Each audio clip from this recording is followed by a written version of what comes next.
What if your personality isn't actually who you are? What if the version of yourself you've called me for years isn't your identity at all? What if it's just a survival strategy? I mean, think about it. No one's born a people pleaser. No one is born a perfectionist.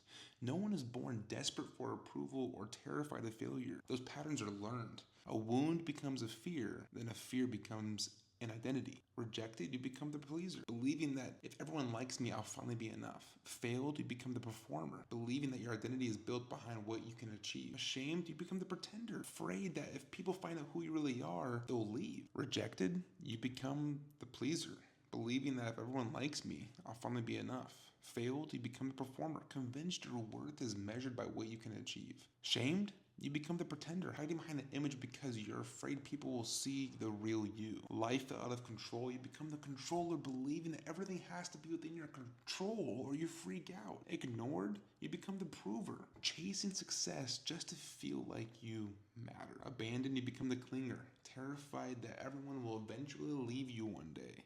And here's the dangerous part. Live behind a mask long enough, you eventually forget you're even wearing one. You mistake your coping mechanisms for your identity, but the Bible tells a different story. The first emotion ever recorded after sin wasn't anger, it was fear. And the first thing Adam and Eve did was hide. Fear has been convincing people to hide behind masks ever since. But Jesus didn't come to improve your mask. He came to remove it. You are not your fear. You are not your trauma.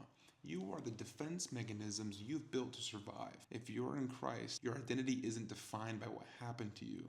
It's defined by who He says you are. Maybe the person you're trying to become is the very person Jesus is trying to set you free from. There's 6 major fears. Fear of rejection, fear of failure, fear of being exposed, fear of loss of control, fear of insignificance, and fear of abandonment. Comment down below which one you want me to talk about next. I'll see you tomorrow.